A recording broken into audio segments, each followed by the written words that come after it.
Namo tassa bhagavato arahato samma sambuddhassa.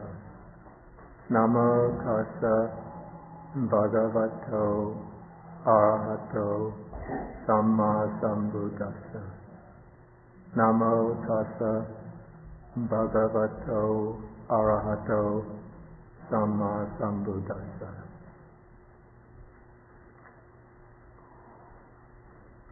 Good morning, everybody.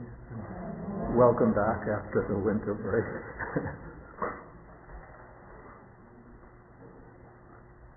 Before we go on to new material, I'll do a short review of what was covered over the previous semester, do we call it?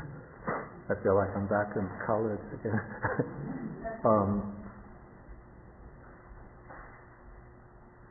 The basic structure that I use for this book in the Buddha's words and also for this course is to organize the Buddha's teachings according to three levels or three layers. And these three layers are determined or defined by these three types of benefits to which the Buddha's teaching is directed. The first level is a level of the teachings that are directed to fulfill what I call the well-being and happiness pertaining to the present life, to the here and now. And these are teachings of the Buddha that are primarily concerned with establishing well-being and happiness at the level of, you can say, ordinary human interactions, with establishing wholesome relationships within the family, with establishing the basic right ethical attitudes in relations between human beings, in establishing social harmony, and also with laying down some guidelines for establishing a political order based upon ethical ideals.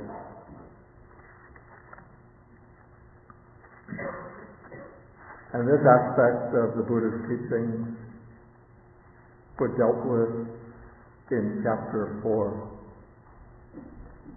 And here we have teachings dealing with how parents should bring up their children, how children should relate to their parents, relationships between husbands and wives, right livelihood, and then teachings concerned with eliminating conflicts and disputes, promoting cordial relationships, the Buddha's critique of the caste system, and a kind of political ideal which is represented by the figure of what is called the wheel-turning monarch, that is, the king who takes the principle of righteousness as the guiding ideal of his rule, of his administration. The second level of teaching is what I call the teachings that are concerned with the way to a fortunate rebirth.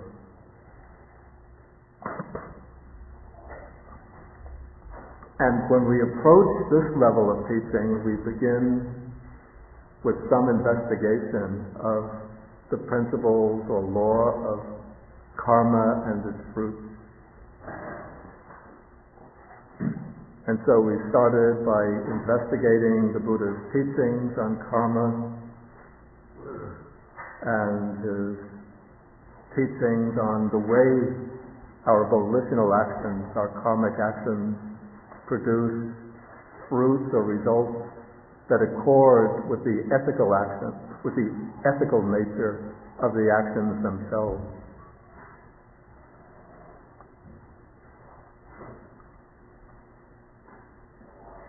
Okay, and then from the law of karma, we went into the special aspect of the functioning of karma, which is called merit. Merit is wholesome karma, virtuous karma, considered from the standpoint of its capacity to produce a fortunate rebirth and pleasant results within the cycle of birth and death. And then the Buddha categorizes merit or classifies merit into three basic types, which are giving or generosity, moral discipline, the observance of precepts, and meditation, the development of the mind. And of particular relevance to the creation of merit is the development of loving kindness, what's called metta, which the Buddha calls the most powerful of all mundane bases of merit. Okay, the third layer of teaching within the early discourses of the Buddha is what I call the teachings that are directed to the ultimate good, the highest good. In Pali, this is called paramatta. Yeah, the word paramatta takes on a somewhat different meaning for those of you who might be familiar with the Abhidhamma, in the context of the Abhidhamma, and then later in the philosophy of Nagarjuna, the word paramatta takes on a different nuance, a different kind of meaning. But in the early discourses, the word paramatta means quite literally parama, which means supreme, plus atta, good or goal. So these are teachings that are directed to the supreme or ultimate good. And these are the teachings we can call, well, in Pali that are called lokuttara, which means world-transcending teachings. The teachings that lead to the transcendence of mundane life, of worldly life. And in contrast, we can speak of the other two levels of teaching, the teachings concerned with well-being here and now, and the teachings concerned with the pleasant rebirth as being lokiya, which means worldly or mundane. Both words are based on the word loka. Loka means world. And so lokiya means that which pertains to the world.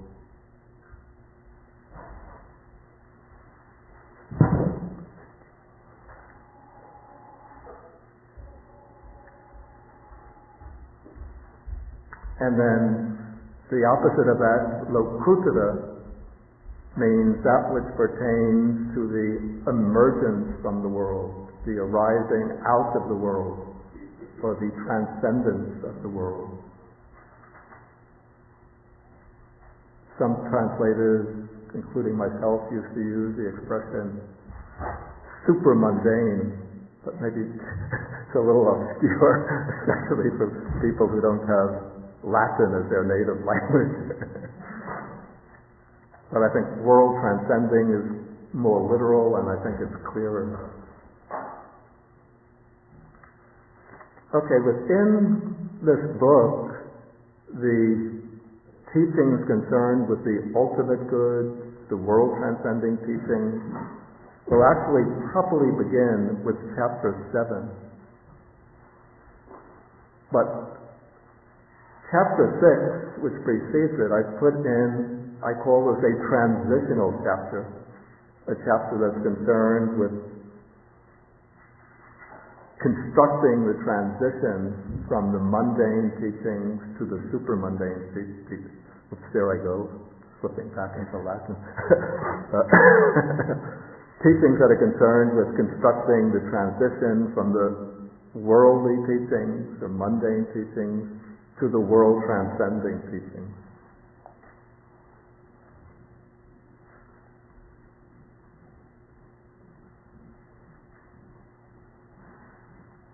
Okay, the ultimate good, according to the early Buddhist teaching, is Nibbana, or in Sanskrit Nirvana. And this means the attainment not of any fortunate type of rebirth, but rather the release or liberation from the whole series of rebirths, which is called samsara. According to early Buddhism, beyond, outside this round of birth and death, there is a state, a reality, a sphere which is unconditioned, which does not depend on any causes and conditions. And this state is what is called Nibbana. On the one hand, it's transcendent in that it's, by its own nature, it is beyond all worldly or conditioned phenomena. On the other hand, it's fully accessible to us in this life. It's a state that can be realized, lived in, and experienced here and now. And the early teachings of the Buddha use different ways to characterize Nibbana. Sometimes Nibbana is characterized in terms of ordinary human experience as a state of supreme happiness, perfect peace, complete freedom, liberation.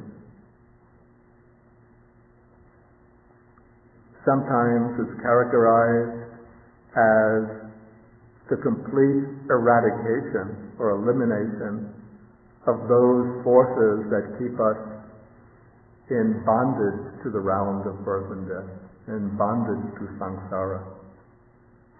So from this angle, Nibbana is characterized as, for example, the destruction of craving, the elimination of greed, hatred, and delusion, the uprooting of pride, the overcoming of ignorance.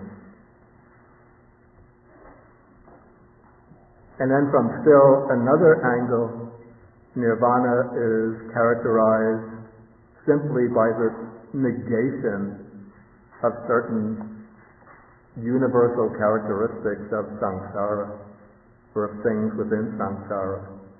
So everything within samsara, within the round of birth and death, is conditioned, that is, depends on causes and conditions.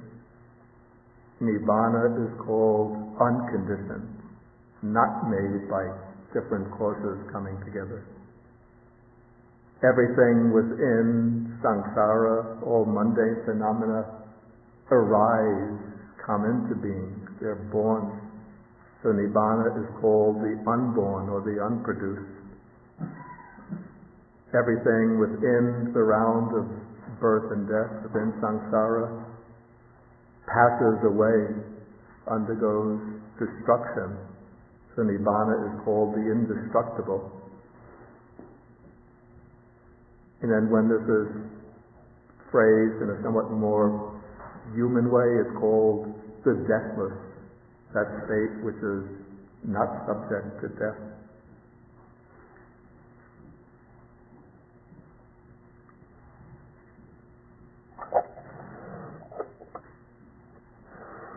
Okay, it is within this basic framework of conditioned reality and the unconditioned, or this contrast between samsara as the round of birth and death, and nirvana as the transcendence of birth and death, that the Four Noble Truths acquire their full and proper meaning.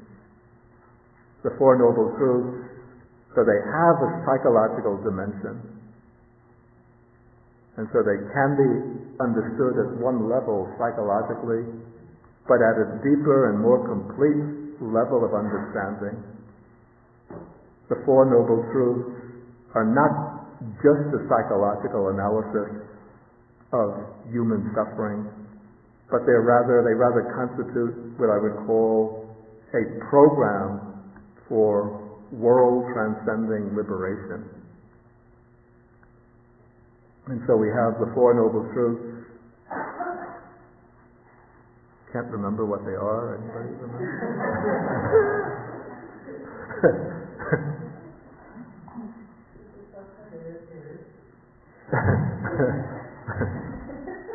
Suffering. Yeah. The cause of suffering. The what? The cause of suffering. Okay, yeah.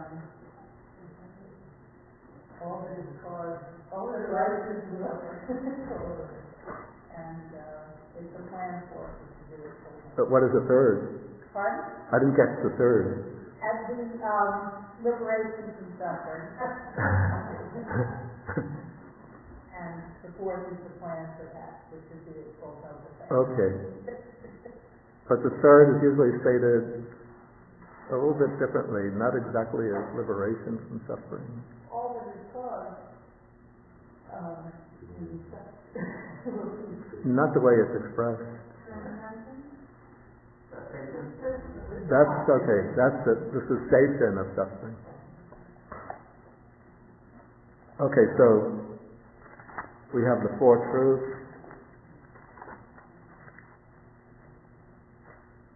And so the first truth, so it begins by referring to something which is a concrete, very real aspect of psychological experience. But when the Buddha examines this first truth at a deeper level, what he shows basically is that all conditioned existence is not really suffering in the sense of being painful or miserable, but it's suffering in the sense of being conditioned, of being impermanent, conditioned. And so the real meaning of this first noble truth is that all conditioned things are unsatisfactory, not capable of giving final, full, complete, perfect satisfaction. And this first noble truth, in its widest extension, is taken to be a way of characterizing all existence within the cycle of birth and death, within samsara. Then the second noble truth, the cause or origin of suffering, which is said to be what in the usual explanation? Attachment, but usually the word is translated a little differently. Yeah. Desire is a little tricky and misleading because it gives people the impression Buddhism rejects all desire, which is not the case. But it's craving. Craving is a kind of blind, self-centered desire. And so at one level, when we look at this second noble truth, it seems to be explaining the psychological cause of experienced suffering.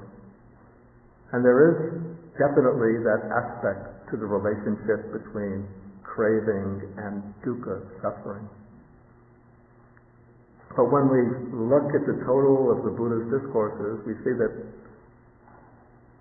beneath the psychological mode of explanation, there's another explanation which is being implied or suggested. And this is that craving is the driving force that sustains the continuity of existence from life to life. That craving is the impetus, the force at the base of samsara. Or maybe you can say, using the image of a mill, a turning mill, wheel, that craving is the gasoline that keeps the wheel turning. Or if it's the example of a mill, craving is the stream of water that keeps that wheel turning. And so it's craving that drives living beings on from life to life. Okay, so those first two truths are actually a way of characterizing first the nature of samsaric existence, and then very simply the causal dynamics that underlie the cycle of samsaric existence. And the third noble truth, the cessation of suffering, again, at one level it can be understood as freedom from all grief, misery, worry, anxiety, stress.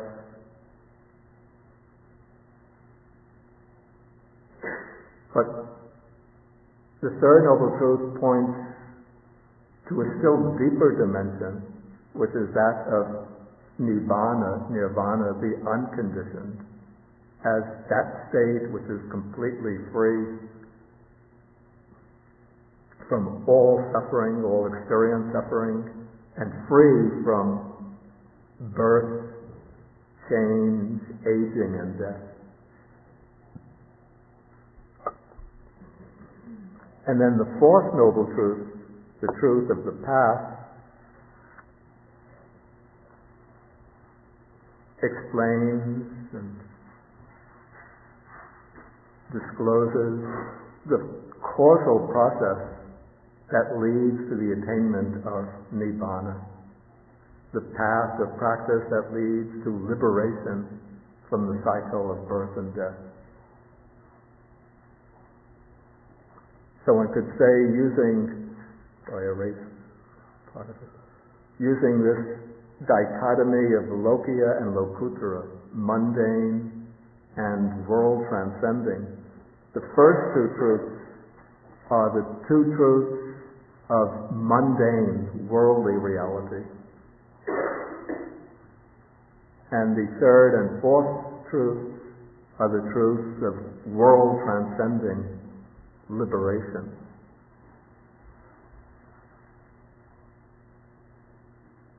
Okay, and so the ultimate purpose of the Buddha in discovering the Dhamma and in teaching the Dhamma is to lead people to the attainment of this world transcending liberation, nirvana.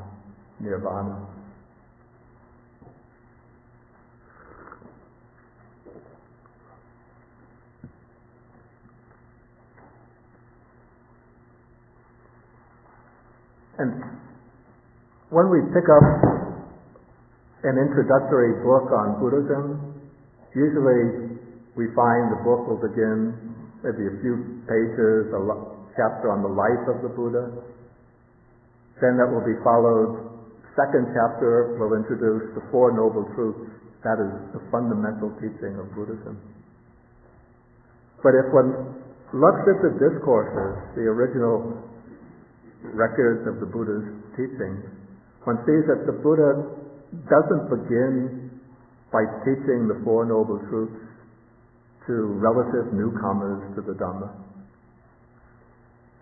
But he has a standard way of teaching which is designed to prepare the listeners for grasping and understanding the Four Noble Truths. And so the Buddha, when people come to him who have not been previously acquainted with his teaching, he starts by trying to inspire in them faith, trust, confidence through extolling wholesome qualities and a wholesome way of life. So he begins by first teaching the practice of giving or generosity. He'll speak in various ways of the blessings, the benefits of giving, of being generous, helping others with gifts. Then he'll go on to speak about sila, the benefits of morality, of leading an ethical life, especially avoiding infliction of harm on others, and behaving in ways that accord with the good standards of society.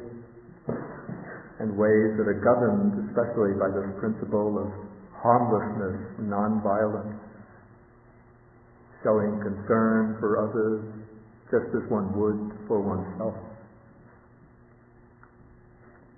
Then on the basis of the teachings on giving and moral discipline, the Buddha speaks about the worlds that lie beyond our present range of vision.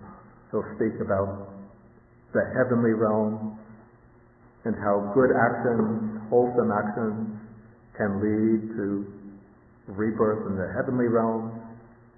And then he'll give some description of the bliss, the long lifespan, the peacefulness of these heavenly realms. But the Buddha's aim is not to lead his disciples to a rebirth in heaven as the final destination. But this gradual method of teaching is intended to direct the minds of the listeners to the recognition that there are realms, dimensions of reality beyond what one can see and with one's eyes and touch with one's hands. And the existence of these realms, or let us say the possibility of rebirth into these realms, comes about through observing the principles of good conduct that the Buddha has taught in the early part of this discourse. Okay, once the Buddha reaches the heavenly realm, if he sees that the minds of his listeners are able to understand his deeper message, then he speaks about what is called the drawback in sensual pleasures, the shortcomings, the drawbacks, the defects in sensual pleasures, and the benefits of renunciation. And then when he sees that the mind of the person who is listening has become confident, trustful, open, acceptable, then and only then does the Buddha teach the Four Noble Truths. And when he does this, then the usual result is that the listener, at least some members of the audience, will gain a direct insight into the Four Noble Truths.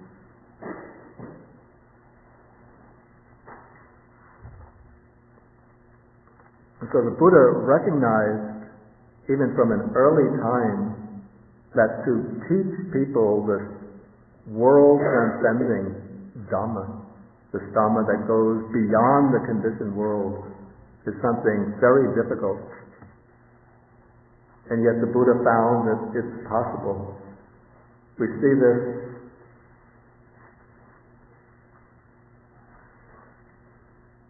if we turn to the first selection in this chapter. This is called Four Wonderful Things.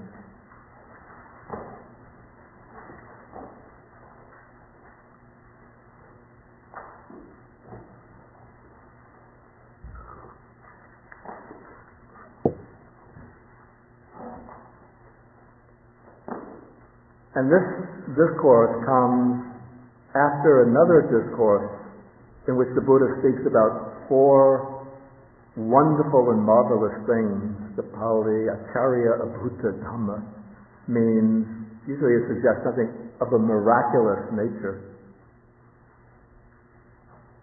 And the first four miraculous things the Buddha speaks about are miracles or wonders that take place on his conception, when he's conceived in the mother's womb. A great wondrous light appears in the world. Then when he takes birth, a great wondrous light appears in the world. When he attains enlightenment, this great splendid light appears in the world. And when he begins teaching the Dhamma the first time, this great wonderful light appears in the world. So those are four wonders, four marvels, but those are the types of things that you could say that ordinary people look to as marks of the miraculous. But then in this other discourse, the Buddha goes on to mention four things that he considers to be the real wonders, the real miracles. The first is that people, for the most part, take delight in attachment and rejoice in attachment. But when the Buddha teaches the Dharma for the purpose of non-attachment, then people want to listen to it, they lend an ear, and they try to understand it. The second is that people, for the most part, take delight in conceit. People like to imagine that they are better than others for this reason or that reason. And yet the Buddha teaches the Dharma for the purpose of abolishing all conceit. Not only conceit based on class status, wealth, beauty, and so on, but even the subtlest conceit of all, which is what? Yeah, it's the conceit, called the conceit I am.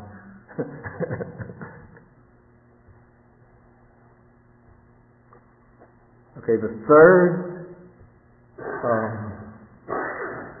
miracle or wonder, people for the most part delight in restlessness or in excitement. So we can see when there's a rock concert, many people go.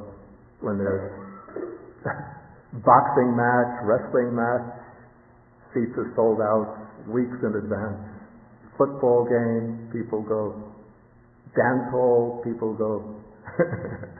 But when the Buddha teaches the Dhamma for the purpose of quietness, quietude, peace, quiescence, then people want to listen and try to understand.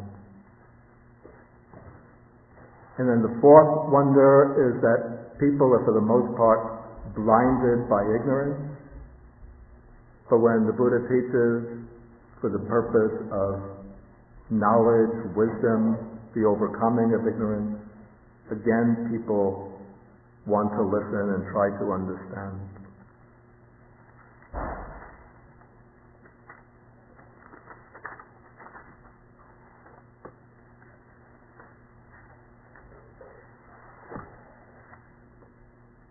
Okay, now in order to prepare people for understanding this world-transcending teaching, this teaching on the Four Noble Truths, the Buddha uses three standpoints for understanding anything within the world, especially anything to which we become attached, anything that gives us pleasure and enjoyment.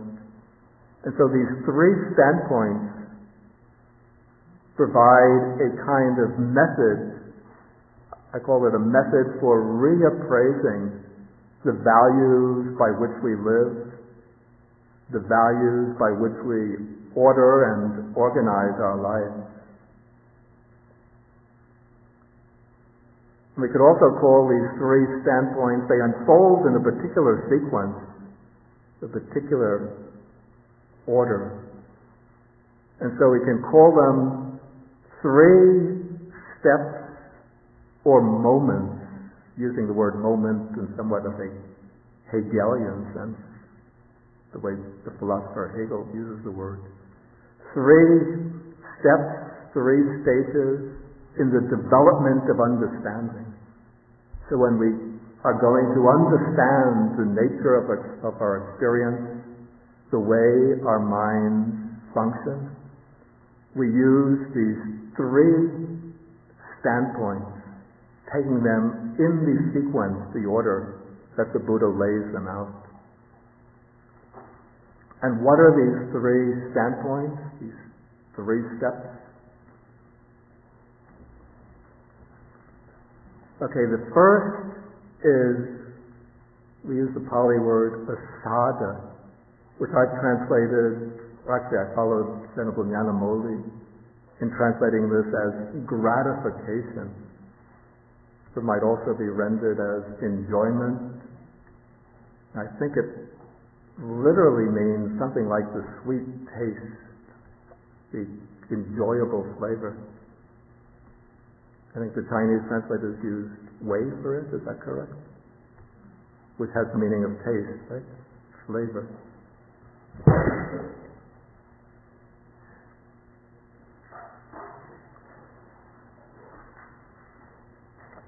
Okay, and what is this sweet flavor, this gratification, this enjoyment? We find this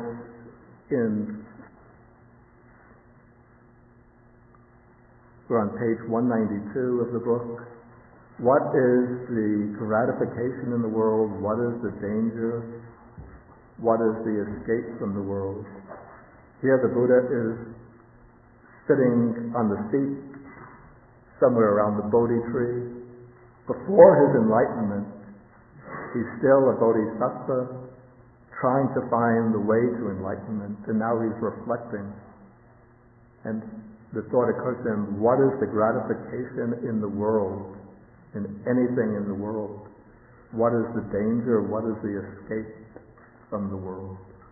Okay, then it occurred to him that whatever pleasure and joy there is in the world, whatever pleasure and joy arise based on worldly phenomena, worldly indulgences, worldly experiences, this is the gratification, the enjoyment, the sweet flavor of the world.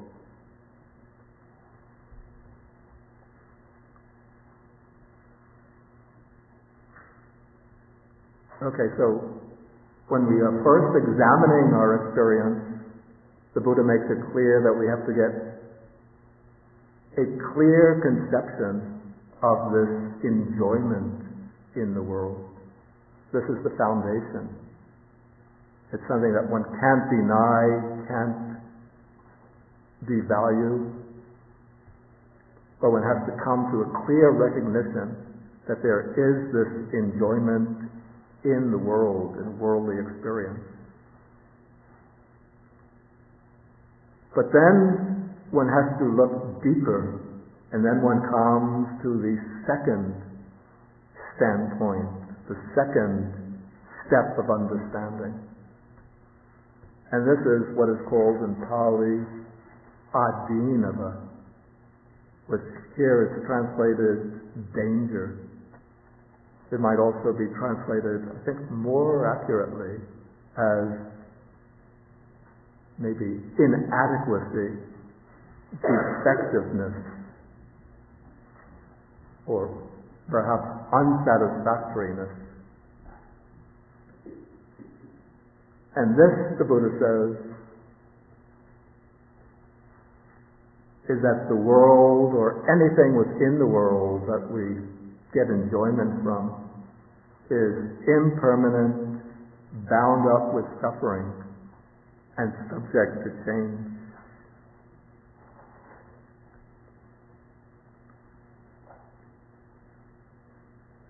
And usually, if one examines the way our minds normally function, usually this aspect of adinava is something that we try to conceal from ourselves. We try to push out of the field of our vision. And we do that, why?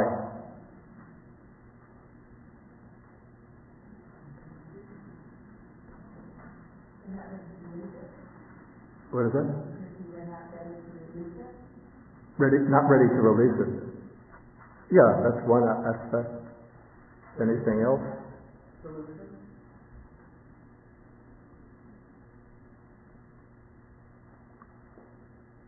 Let us say delusion is what makes us push a recognition of this unsatisfactoriness out of our field of vision. But I have something more specific in mind.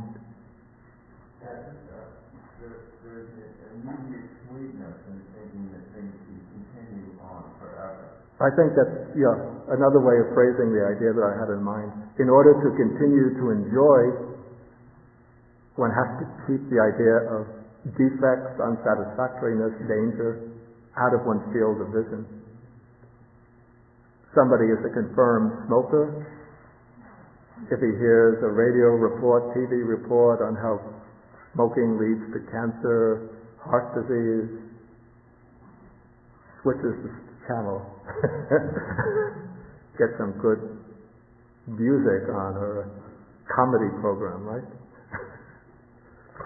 Because if he allows himself to absorb that information and really reflects on the consequences, then it's very difficult to go on smoking.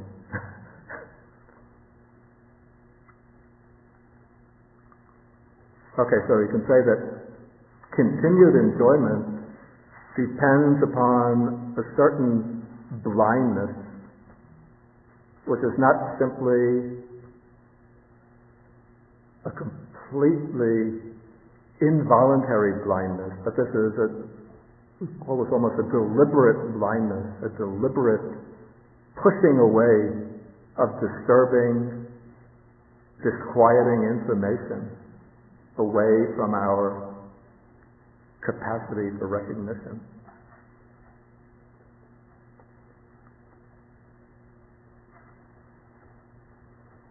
Okay, and then the most distinctive defects, the most universal defects of all conditioned phenomena, according to the Buddha, is the fact that they are first impermanent and subject to change, subject to pass away.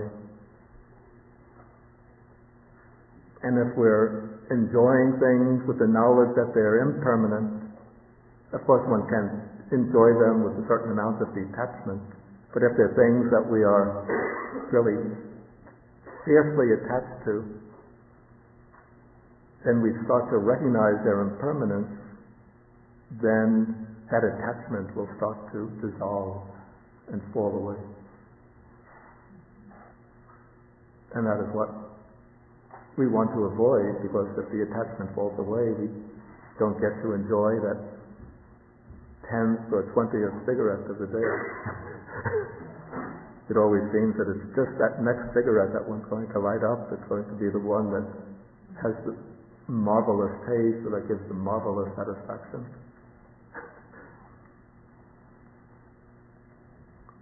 Okay, now then what usually happens when in our everyday life, if we lose a pleasant object or fail to get one that we want, then we go on searching for new sources of pleasure.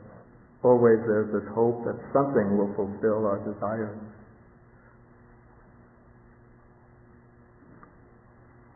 So the Buddha, through these first two standpoints, is exposing to us the nature of our ordinary experience. And he's asking us to step back from our immediate immersion in this pattern of enjoyment and to examine the psychological process that underlies it. So we have to step back and observe how the mind works, how the mind is continually fascinated or entranced by the prospect of enjoyment, and then how the things that we pursue either fail to give us the real satisfaction and happiness that we expect from them, or lead to actual disappointment when we lose them, when they pass away or depart from us.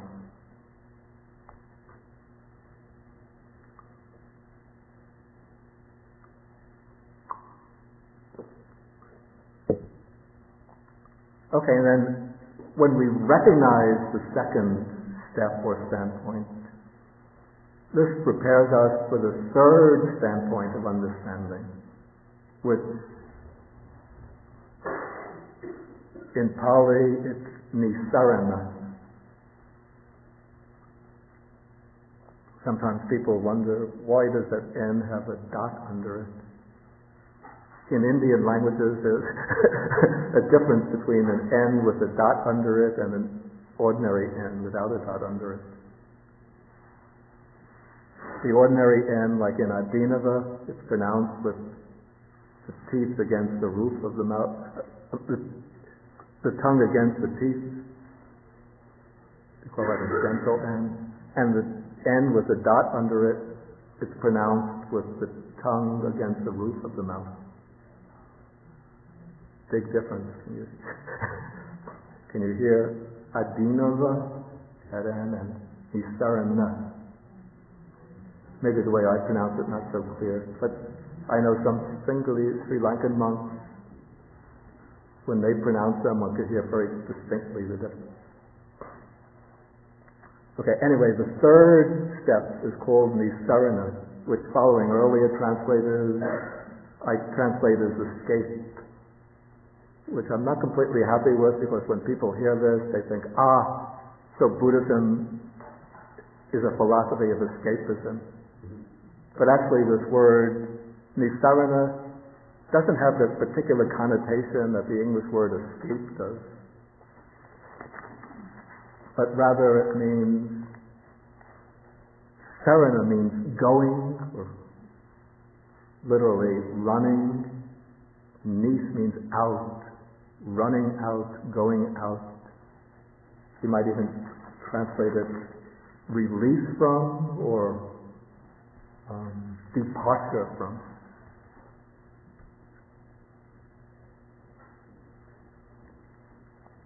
And even though we use the word escape, but this is not escapism. What's meant by escapism is indulging in something in order to forget one's trouble, to dampen one's mind from recognizing things that are troublesome and disturbing. But what the Buddha seeks to lead us to is a departure from the things that bind us through understanding their true nature. And through these first two steps, we see how craving and attachment draw us into a quest for pleasure that can never achieve full satisfaction, a quest for pleasure that can never achieve finality. And when we recognize this, then we can see that the way out of this vicious pattern lies in dropping our attachment to the things that we are attached to, the things that we are clinging to. And so the Buddha says that what is the escape from the world? The removal and abandoning of desire and lust for the world. This is the escape from the world.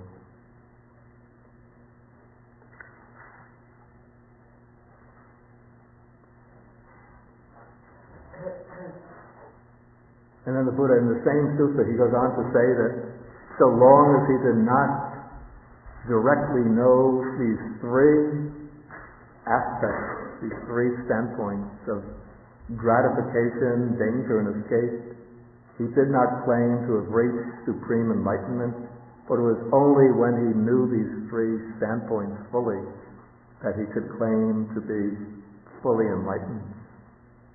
So we can see that this particular pattern or this particular program of gratification, danger, and escape is very fundamental to understanding the Buddha's enlightenment.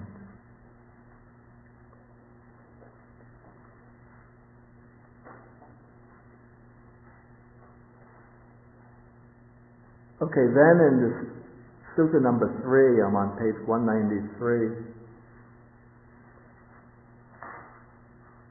It's a very short sutta, but it makes some very important points. Here the Buddha says, if there were no gratification in the world, in other words, that if things in the world didn't give pleasure and enjoyment, then beings, people, would not become infatuated with the world, enamored with the world. But because there is gratification, because the things that we encounter can give us pleasure and enjoyment, then we become infatuated with the world. But then in the next paragraph he says, if there were no danger in the world, if there was not this possibility of dissatisfaction, if there was not this impermanence, unsatisfactoriness of worldly phenomena, then people could not become disenchanted with the world. The illusions that bind them to this compulsive attachment, they would not be able to see through these attachments. But it's precisely because there is this danger, these shortcomings, these defects in the world, the impermanence, suffering, change, that people can become disenchanted with the enjoyments of the world. And if there was no escape from the world, if there was no possibility of eliminating craving and attachment, of eliminating desire and lust for the world, then beings could not escape from the world. But it's because there is this possibility of eliminating, overcoming craving and attachment, that beings can escape from the world, can be released from the world, can achieve liberation.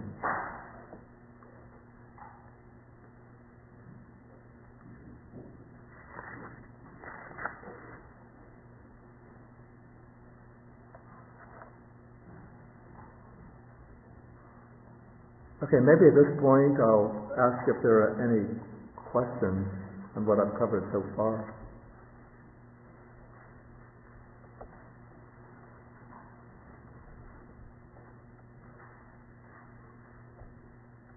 Yes. Earlier you referred to the three parts of the development. Oh, okay, that's good. Yeah, but maybe for other people, in the back, especially in the back. Earlier you referred to giving your generosity, sila and meditation as the three levels of achievement. Right.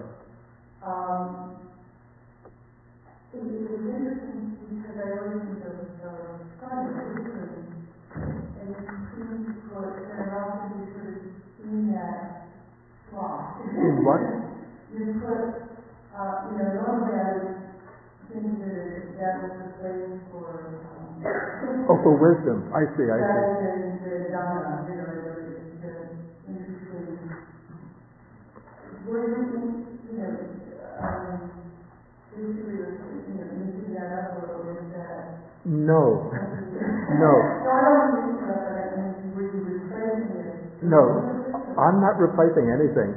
What I was doing is explaining, or simply just stating, the sequence in which the Buddha expounds the Dhamma, or let's say prepares people for understanding the Dhamma.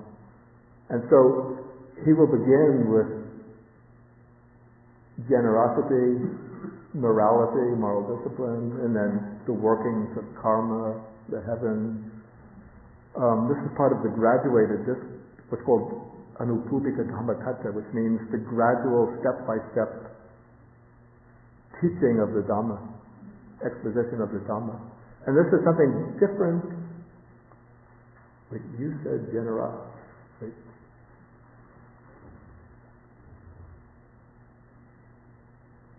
I'm sorry, I think I got this mixed up with something. Generosity, morality, and meditation. Okay. I got that mixed up with the Buddha's way of teaching. Those are called the three bases for meritorious deeds, the three bases of meritorious deeds. Okay, those are the types of deeds that generate wholesome karma that still pertains to samsaric existence, to the round of birth and death.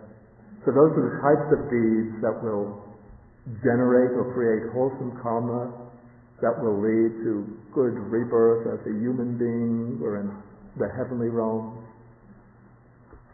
But those in themselves are not the Buddha's path to liberation, even though, of course, they can become contributing factors to that path. And sila, moral discipline, is definitely incorporated within the path. And then meditation of a somewhat different type becomes part of the liberating path. But when we have the path to liberation, that's the world-transcending teaching, which comes in what I call the third level, the third stage of teaching. There we have the different practices are usually organized into the three trainings of the training in moral discipline, the training in samadhi, all this meditation, and then third, the training in wisdom. So we have to keep these two.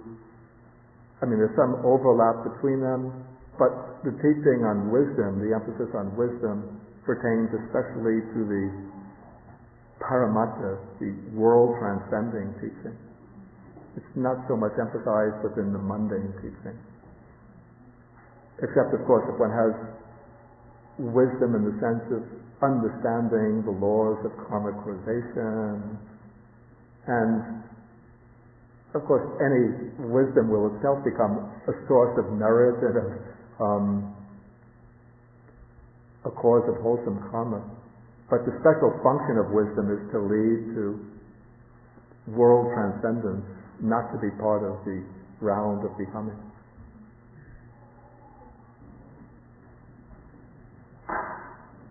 We have one question here, then you'll come next. Okay, you won't? Yeah, I think maybe I misunderstood what you said in the lecture. I thought you said the three whispers of separation for the mind, that Buddha would teach us before he teaches One Noble Truth.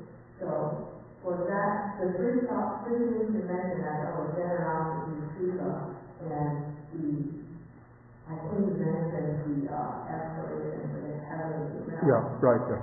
So I thought that was the three that come after the mindfulness and extension, the respect of Buddha, the Dharma and Dharma. So I thought that was part of the sixth mindfulness. And maybe I was confused. I'm not quite sure I understand the question. I thought, when I was listening to your lecture, I thought when you mentioned the generosity, the sila, and the heavenly realm. Yeah. You were mentioning the fourth, fifth, and sixth of the sixth mindfulness. Yeah, sixth recollection stuff. Sixth recollection, as a way to prepare our mind. But now it seems to me that we were talking about three trainings, the stages of training. So I'm wondering whether I got confused when I'm listening to the lecture.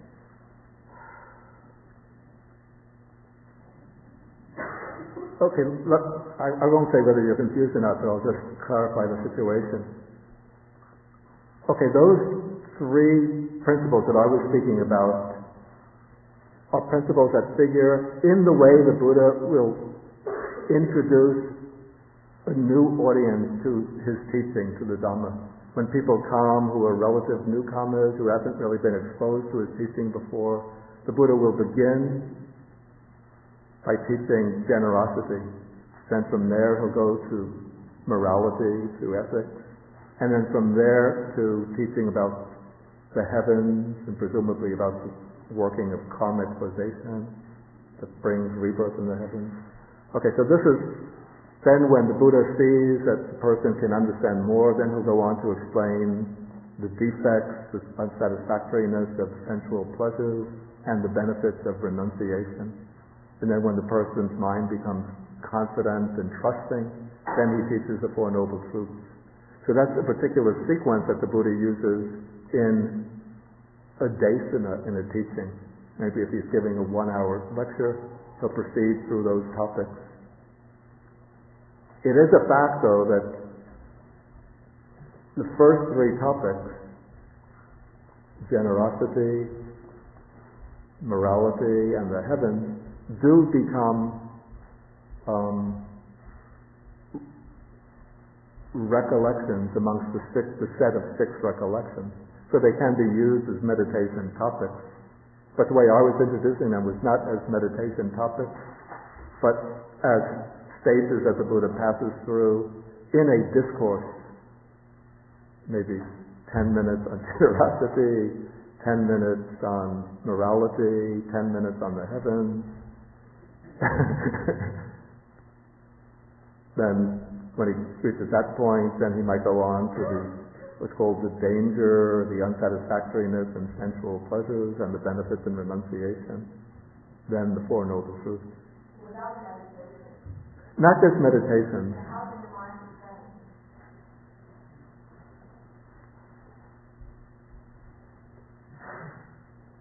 It's not a discipline in training the mind, except that the people who will be listening will gain this kind of information that will clear up certain, let us say, fundamentals to the Buddha's spiritual life. Then say if they want, after hearing this discourse, if they want to do these meditations, then they can do the meditation on generosity, the meditation on morality, the meditation on the heavens. It's actually the third one is actually the meditation on the devas, on the deities. Yes. Yeah, I always kind of sort of a mental short circuit when it comes to the point about the unconditioned of the Catholic. Yeah. And just when we kind of think about that, I started thinking it seems sort of a parallel universe, sort of a depth of reality that are embedded in all phenomena that aren't accessible at the normal level of consciousness.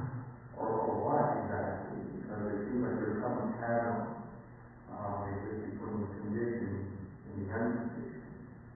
Somehow these two realms get united. Yeah. Talk about practices that people can follow to sort of a more rational level. How can I see the relations to between these two spheres? It seems to me that it tends to talk about something like a soul and the heavens and the existence of an enduring death. So I think there's a number of thoughts sort of get conflated here. Okay, maybe I will take Nisarana here and escape the question for now. Because I think to be able to understand it somewhat more clearly, we have to go through the teachings on wisdom. There'll be the teachings on the 5 aggregates, the sense bases, dependent origination. Then we'll have a better conceptual framework for dealing with that question. I sort of introduced the subject of the unconditioned now just to show the ultimate object of the Buddha's teaching. But I don't really want to get into it in an attempt to clarify it conceptually at this point.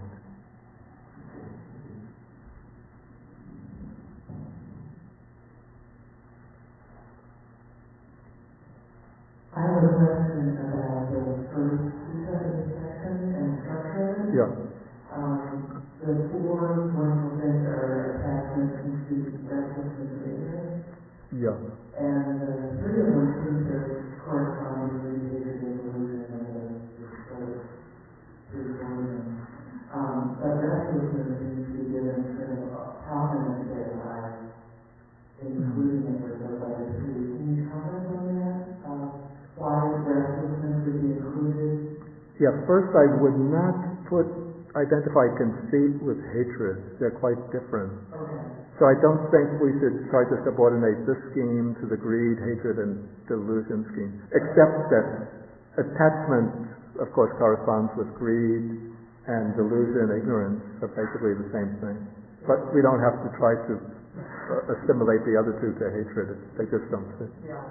But then, so restlessness and conceit, and so I guess I'm thinking in my life, obviously conceit and has to do with my own self.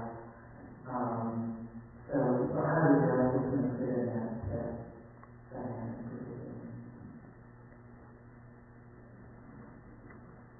I would just say that restlessness is something that, or let us say, maybe in this case, excitement would be a better word, because people usually don't like to be restless, but people like excitement. So let's translate it. Yeah. People like excitement. Like when you see somebody who you haven't seen in a long time, they'll ask you, have you been doing anything exciting recently? Or just hanging around the house.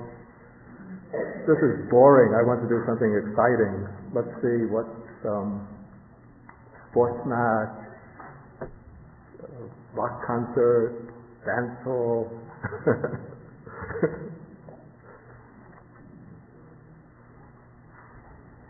On being liberated from the cycle of life and death, I've always had trouble with this one. Being raised in a culture where I never particularly confused in an afterlife. Now I've learned to get. You have many of them, yes. And I said, what's the advantage of being liberated from this cycle? But within the culture that the Dharma arose in, what's the advantage of there not being this cycle? I think we'll come to that as we go through the chapter. As we go through the chapter.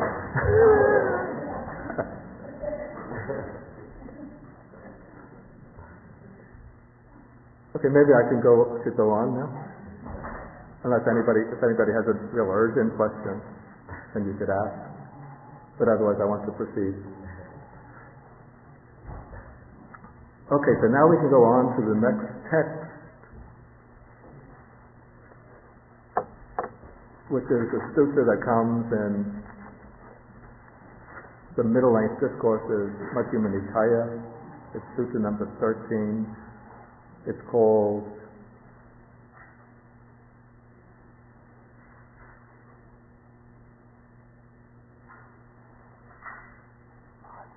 Mahadukkha Kanda Sutta, the Great Mass of Suffering. But I've retitled it Properly Appraising Objects of Attachment. Okay, it begins with a kind of scene that we occasionally meet with in the suttas, where some monks have gotten ready to go on alms rounds. They go into the town, in this case the city. They're somewhat early. People have not yet prepared food. And so they go over to one of the parks which are reserved for wandering ascetics. And so they meet some ascetics who are following a different spiritual teaching. And these ascetics say that they hear that the Buddha, what they call the ascetic Gautama, speaks about the full understanding of sensual pleasures. And then they say, we also do so. The ascetic Gautama speaks about the full understanding of form. We also speak about this. And the ascetic Gautama also speaks about the full understanding of feelings. And we also speak about this. So what is the difference between your teacher's teaching and our teaching? Okay, the monks don't feel qualified to answer this, and so they just say that we'll find out the answer later from the Buddha. Then they get up, they go on alms rounds, and then after they collect their food, they come back to the Buddhist monastery. And then they report to the Buddha what has happened. And then the Buddha says to them that these wanderers from the other sects should be questioned. What is the gratification? What is the danger? What is the escape in the case of sensual pleasures? Again, what is the gratification, danger, and escape in the case of form? This is bodily form. What is the gratification, danger, and escape in the case of feeling? So we have three domains, you could say, domains of attachment. Sensual pleasures, form, and feeling. And each of these is to be examined. I call these domains of attachment or objects of attachment. And each of these is to be examined, explored from these three angles. And this will give, when we explore them from these three angles, this gives what I call a new appraisement of them, a new evaluation of them. The Buddha then goes on to say that if these other wanderers are questioned about this matter, then they will get into difficulties. They will not be able to give a satisfactory answer. Okay, now he comes into the first domain, first subject matter, is the gratification in the case of sensual pleasures. So rather, the first domain is sensual pleasures, and the first way of approaching it, the first standpoint, is that of the gratification, the enjoyment in it. So what is the enjoyment in the case of sensual pleasures? First, what is meant by sensual pleasures or sensual objects? They are the five sense objects which are considered desirable, enjoyable, agreeable, likable, which are connected with sensual desire and provocative of lust. That is visible forms, sounds, smells, tastes, and tactile sensations.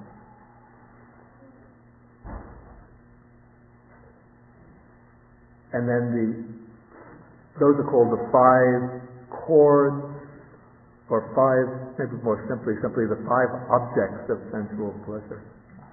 But then the feelings of pleasure, the sensations of pleasure, and feelings of joy that arise based on these five sensually enjoyable objects. That is what is called the gratification in sensual pleasure. Okay, now the Buddha speaks about the danger in the case of sensual pleasures.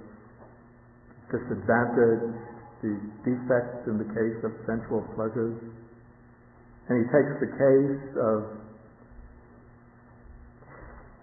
what's called a clansman, or a young man who's getting up every morning,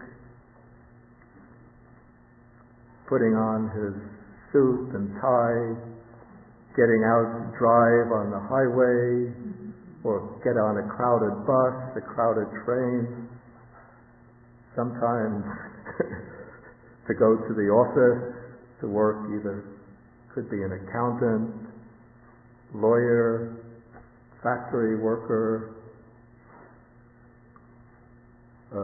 in government service. Sometimes the weather is very cold. This is India, where North India, actually it gets pretty cold in North India during the winter, but imagine what goes on when he has to go out in January or February in Maine or Wyoming, Montana, North Dakota. He has to face cold and heat. Then he gets attacked by gadflies, mosquitoes, wind, sun, creeping things, usually means snakes, then he risks death by hunger and thirst. Maybe we don't think of this as such a real problem that we face, but even today in countries in the developing world, this can be a serious problem that people face earning their living. Maybe in today's world, people working risky machinery without proper supervision, without proper training. Okay, so now the Buddha says, this is one danger, one disadvantage or defect in the case of sensual pleasures. It's a mass of suffering visible in this present life, caused, rooted in, based on sensual pleasures. I call this, for simplicity's sake, the suffering of pursuit in order to be able to earn enough money to buy objects of sensual pleasure or to attract. For a man to be able to attract a woman as a companion, he has to have a certain wealth. To set up a family, he needs a certain amount of wealth. And so he has to earn a living in this life. And this involves a pursuit. So this is suffering of pursuit. Okay, then this young man works very hard at his profession. The Buddha says he strives and makes an effort, but he fails to earn the wealth that he wanted to get. And so no property comes to him. Then he sorrows, grieves, and laments.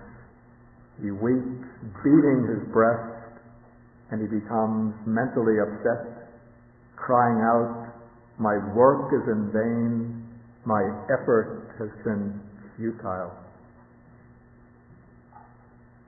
Okay, this is what I would call very succinctly the suffering of failure. One fails to achieve one's objectives.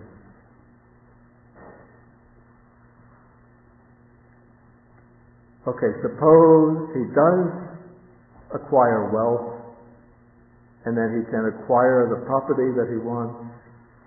So property comes to him while he works and strives.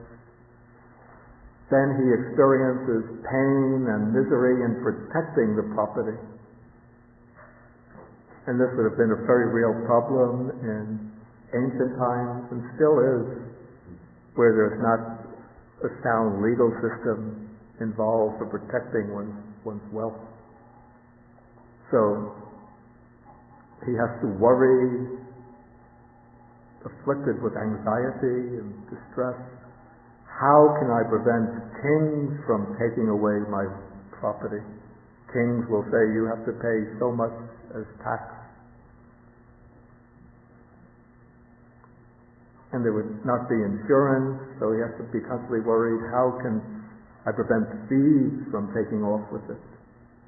Common occurrence in India at that time. How can I prevent fire from burning my house, my land? How can I prevent floods from coming and sweeping everything away? A common occurrence in India, where there would be a torrential rainy season, the monsoon season.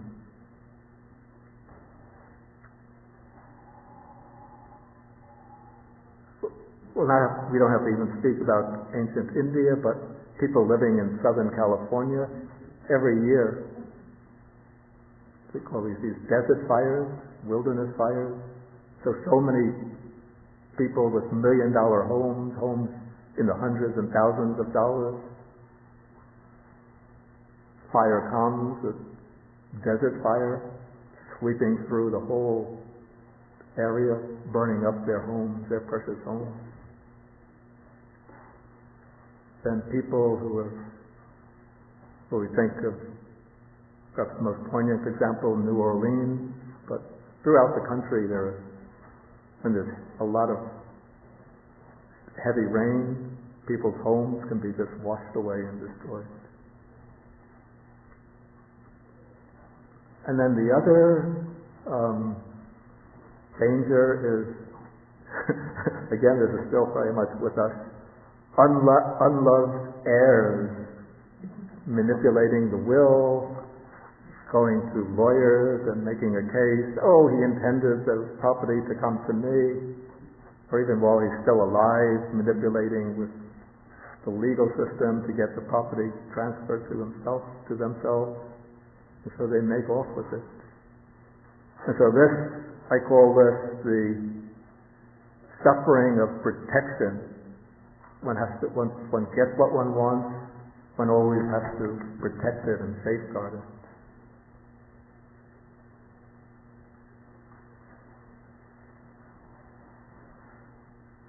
And besides this, in case of human relationships, especially love relationships, the man wins the woman he loves, the woman wins the man that she loves. Then, after some time, maybe 6 months, a year, whatever, then, I saw her talking to that man. Oh. At the party, I saw my husband spending an inordinate amount of time with that woman.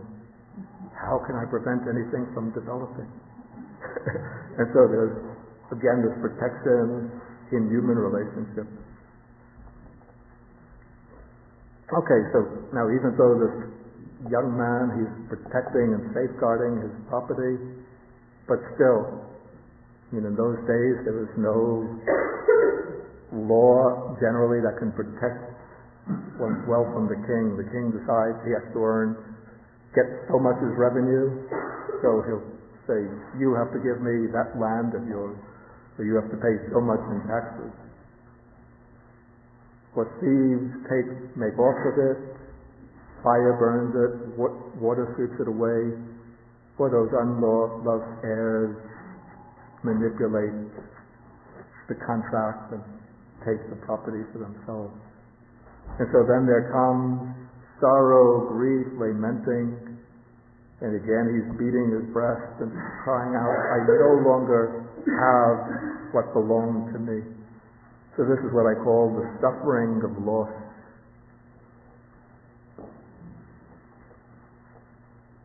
Okay, and then again, still the sensual pleasures as the cause.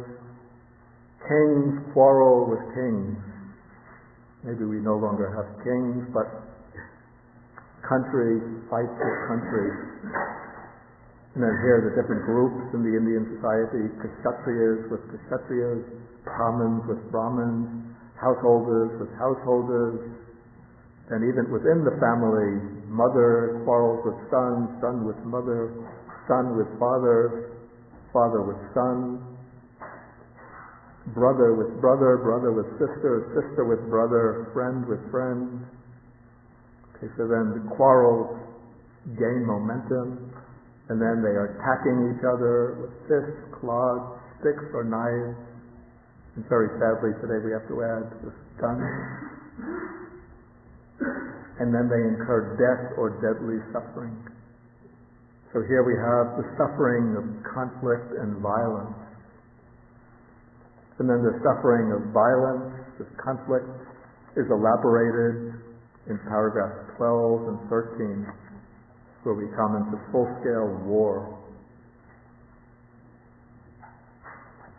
In paragraph 14, we have somebody obsessed by desire for sensual pleasures. They will break the law, rob, steal, ambush highways, seduce the wives of others. Then they're caught, and then the kings have many kinds of torture inflicted on them.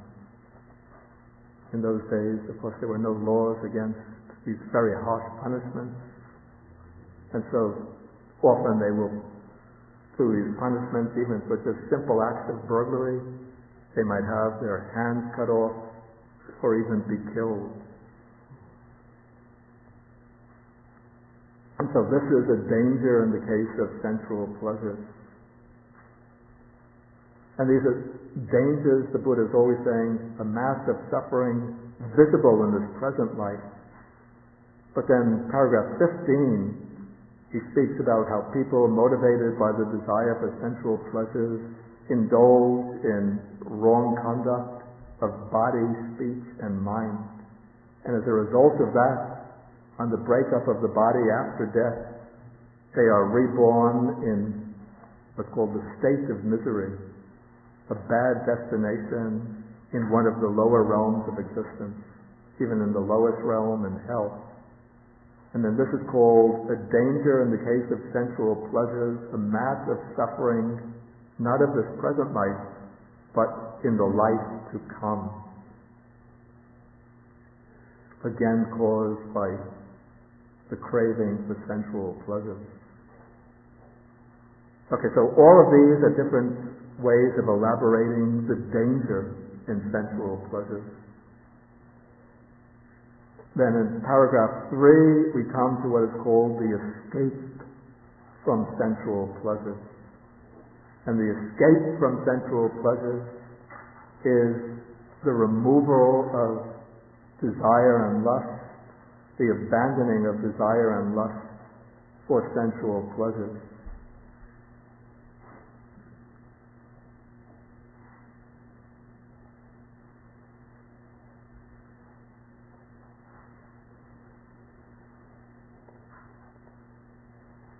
Okay, then the Buddha adds an important paragraph. He says, those ascetics and Brahmins who do not understand as it really is, the gratification is gratification.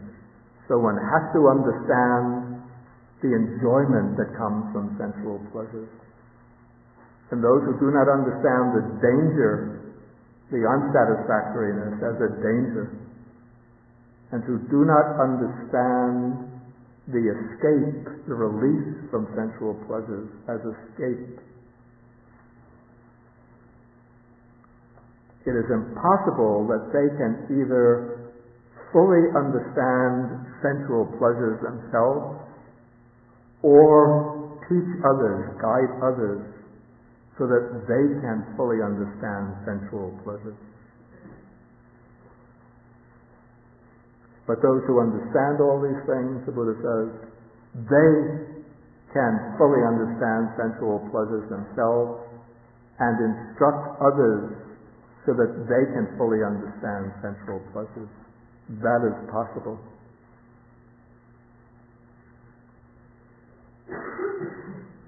And so the sutta originally arose over this problem that had been posed by the wanderers of other sects. Who fully understands sensual pleasures? That was one of the problems. And the Buddha is here saying that essential to full understanding of sensual pleasures is understanding the gratification, the danger, the escape.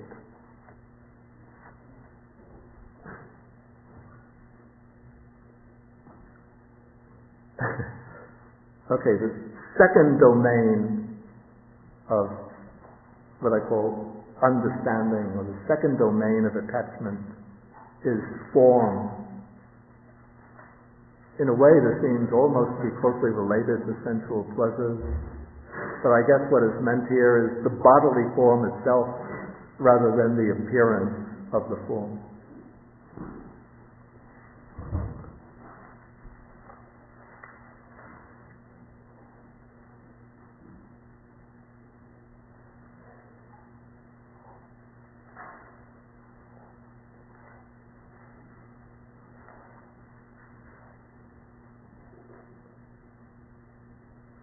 Okay, so the Buddha now takes an example.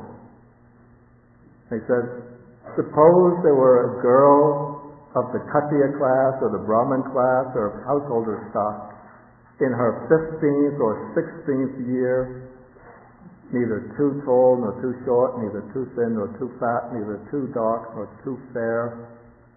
Is her beauty and loveliness then at its height? We have to remember that probably many of the Buddha's disciples here are monks who are 21, 22, 23 years old. Like you ask me, a monk in his 60s, 15, 16 years old, that's just a little girl.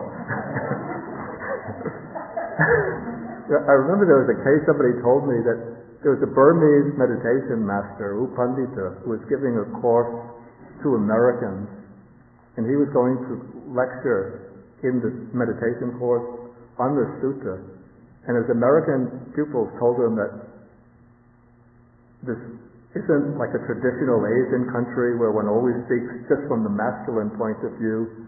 You have to balance that by also speaking from the other side. And so he said, for the men, suppose there's a girl who's 15 or 16 years old, and for the women, suppose there's a boy who's 15 or 16 years old.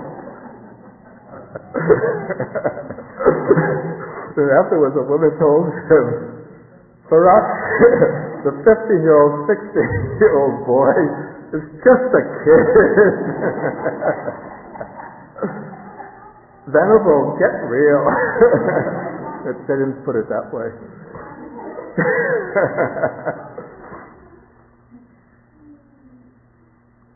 But anyway, first, for those of you women who might think that this passage is being one-sided, first remember the Buddha is speaking to monks, so naturally he's going to take the example of a young girl. And then at the time, many of the Buddha's disciples would have been in their 20s, early 30s. And also the marrying age at that period was much younger. Here, maybe people in their 20s, even later, get married. But in the Buddha's time in India, at that time, 15 or 16, that's the proper marrying age. You know, if a woman is 18 years old and she's not married, then it's almost like a hopeless case for her. Okay, so this is the gratification in the case of form. That's the pleasure and joy that arise from contemplating this woman at the height of her beauty and loveliness. And what is the danger in the case of form? Later on, one might see that same woman at 80, 90, or 100 years of age, then descriptions of her bent over, supported by a walking stick, her youth gone, the teeth are broken, the hair is gray or scanty or even completely fallen out, skin is wrinkled, the limbs blotchy. So then her beauty and loveliness has vanished, and the danger, the adinava, has now become evident. So this is a danger in the case of form. So that is illustrating now old age. Then the next one illustrates the characteristic of disease. One sees the woman who is now gravely ill. She might be lying in her own urine and excrement. Some people have to lift her up, others have to put her down. So again, the beauty and loveliness has vanished and the danger has become evident. Then one might see that same woman as a corpse, 1 day, 2 days, 3 days dead, and so on. Again, the beauty and loveliness have vanished. Then it takes the corpse through different stages of disintegration. It just occurred to me to understand the danger in form. It's not really necessary to consider another person, but one considers one's own body. This body itself, maybe when one is 15, 16 years old, 20, 21, 40, 45. One thinks, now I'm young, strong, healthy, vigorous, in the height of my powers. But then one has to contemplate that if I live that long, this body will become 80, 90, or 100 years of age, bent over. The same body becomes ill. One becomes helpless. And then this body dies and undergoes disintegration. And so all of this is bringing out the danger in one's own body. Okay, and so then what is the escape in the case of form? Again, the removal of desire and lust, the abandoning of desire and lust for form, we say for the body. And again, we have this paragraph on what constitutes full understanding, but this time in the case of form rather than sensual pleasures.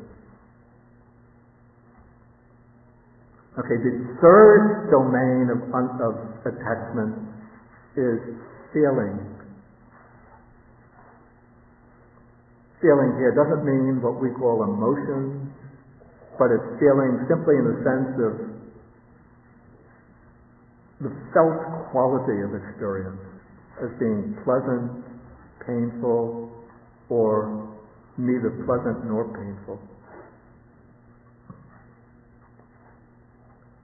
Okay, and now the Buddhists take first the gratification in the case of feelings. He's going to take the case of the most pleasant, mundane feelings possible. And he takes the case of a monk who passes through, who first enters into the first jhana. This is the first stage of meditative absorption, where the mind becomes separated from its involvement in sensory phenomena, becomes inwardly focused and absorbed. And in that state, there's still some degree of thought taking place, but there's great rapture or bliss and happiness and pleasure. And so,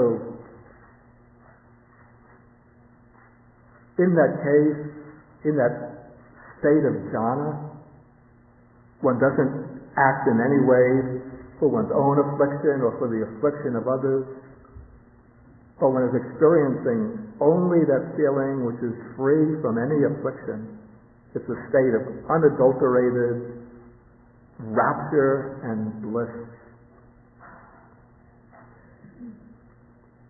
But that's not yet the highest feeling in these levels of meditation.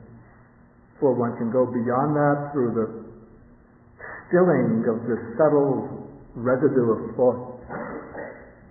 Then one enters the second jhana, and then rapture, which has some flavor of excitement to it, subsides, and one enters into the third jhana, a state of pure bliss. And then one passes beyond the third jhana into the fourth jhana, a state which is free from pleasure and pain, a state of balanced equanimity,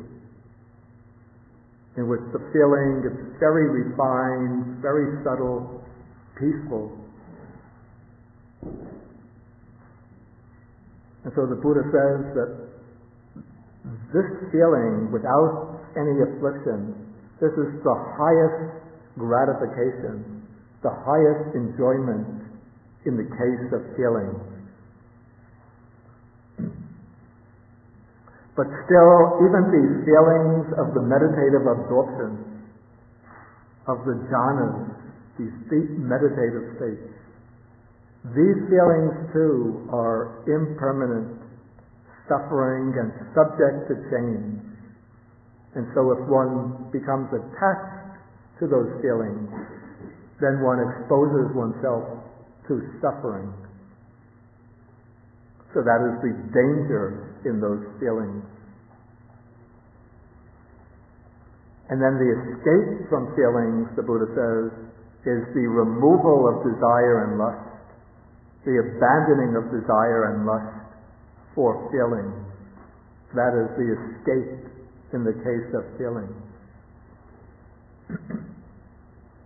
Okay, and so those ascetics and Brahmins who do not understand the gratification, danger, and escape in the case of feelings, they cannot fully understand it themselves or teach others how to fully understand it.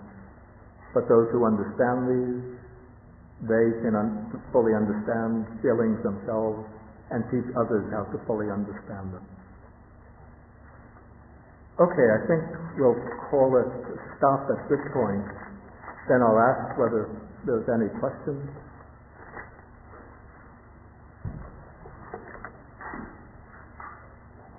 Any questions based on what has been covered so far? Okay, let's take hands coming up from the back. You're talking about central pleasure brings to mind the five aggregates. Will you get into that one? Into the five aggregates? Yeah.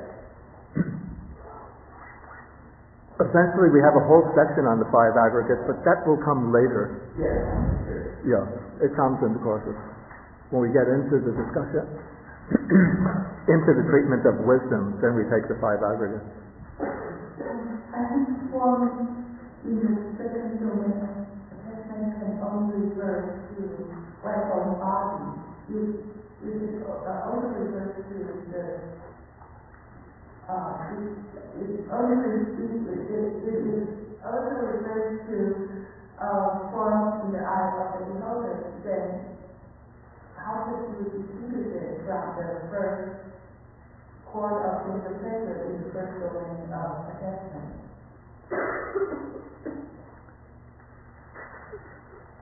That's why I find it rather difficult. I said I find it rather difficult to separate them. But I think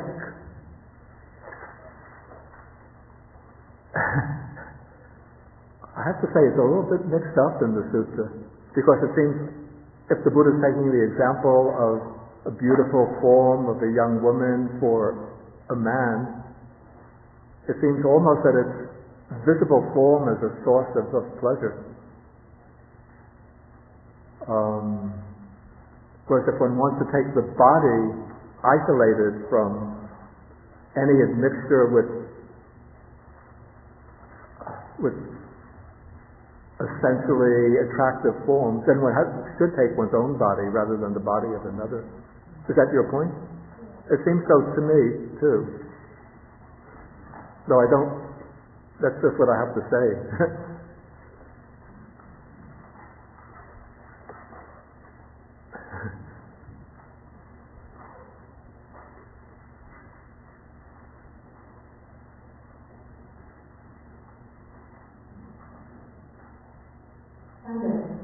Yes. The part about feeling, I'm a little bit surprised what I said with me again. The part about feeling is then that we are really meditation and freedom from affliction. And in this paragraph, where there's two paragraphs, feeling, basically talking about four jhanas. Right. We're talking about four jhanas gradually help us reach the freedom from affliction. So is this saying that our attachment to feeling is only the feeling is associated with jhana? What is the essence of this part? Yeah, okay, the way I understand it, the Buddha is not taking the jhanas here as part of the way to freedom from attachment, but rather the jhanas are brought in here in order to show the most refined, the subtlest, the most, let's say, wonderful types of feelings, and then to show that these feelings, okay, one gets a gratification from these feelings, the feelings of the jhana. Like this is something much subtler, more refined, more wondrous than the grosser feelings of pleasure that come from indulging in sensual pleasures. So he's showing first that there is this pleasure and enjoyment that comes from the jhanas, that comes within the jhanas, the feelings that are called the feelings associated with non-affliction. But even these feelings are impermanent, subject to change, and if one clings to them, then they become bases for suffering.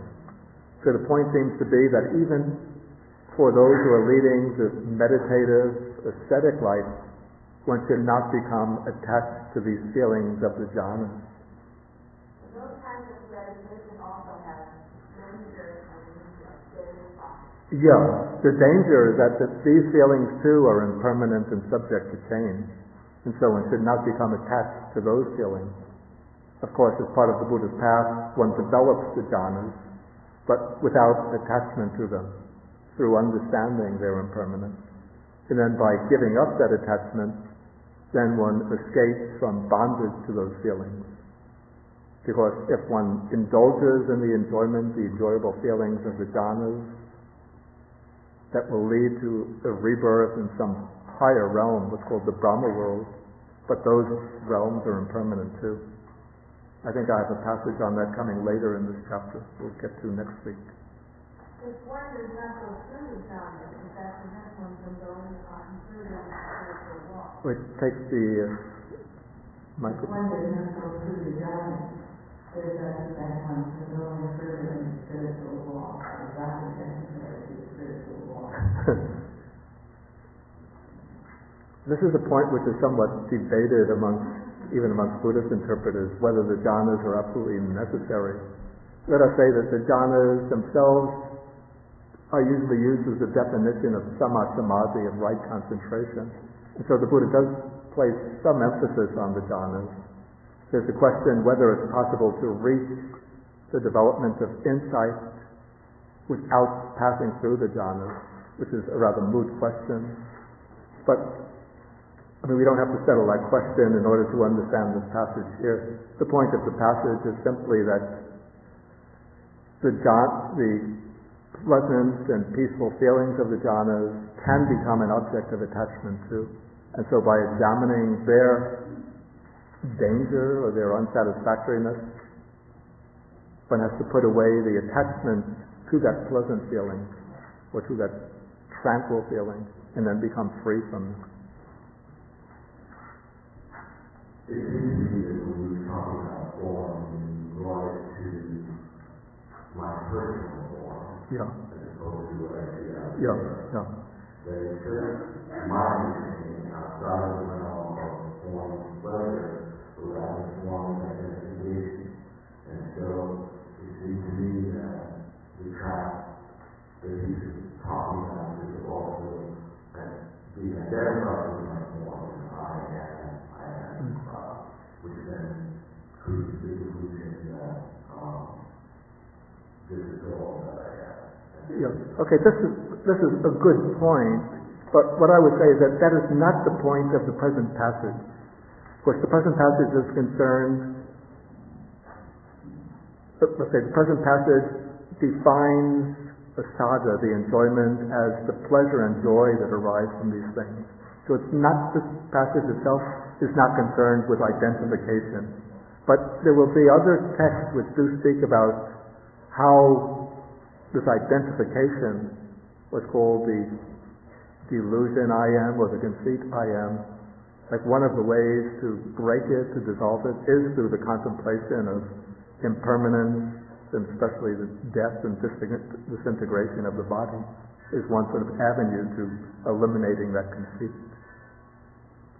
But that is a good point.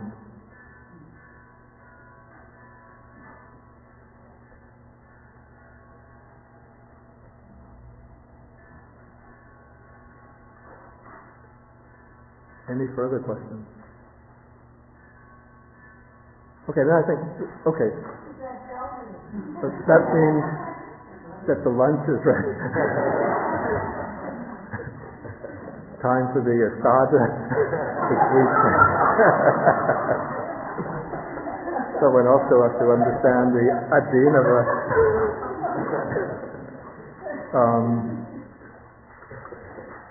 Henry is not here this week, but next week I hope to finish the chapter. Then next week, after lunch, then I will conduct the discussion. So if you have questions based on anything within this chapter, then you can write them down, or questions that arise next week. We can discuss them maybe for about a half an hour from 12 to 12:30. Okay, so let us end by sharing the merits. I think Jin Lee, you've given out. Okay. So we share the merits from listening to the Dhamma, speaking the Dhamma with the devas, with the deities, with the nagas, the so-called dragon spirits, and with all beings, asking them to rejoice in these merits and to achieve all of their good purposes.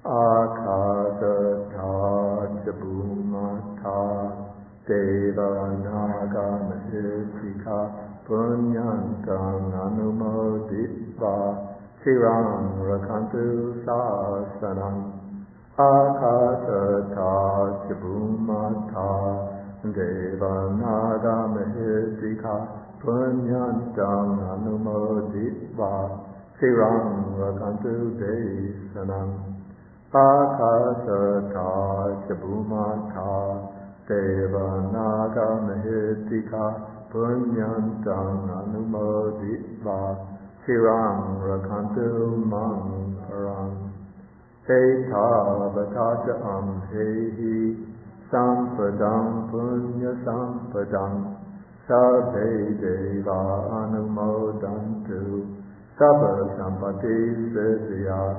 Etavataja Amhehi Sampadam Punya Sampadam Sabbe Bhutanumodantu Sabha Sampati Siddhya Etavataja Amhehi Sampadam Punya Sampadam Sabbe Sata Anumodantu Sabha Sampati Siddhya Bhavadupadaya Vichihetato Etantare Satakai Upapanna Rupya Rupicha Asanya Sannino Sukha Pamusantu Pusantu Nibu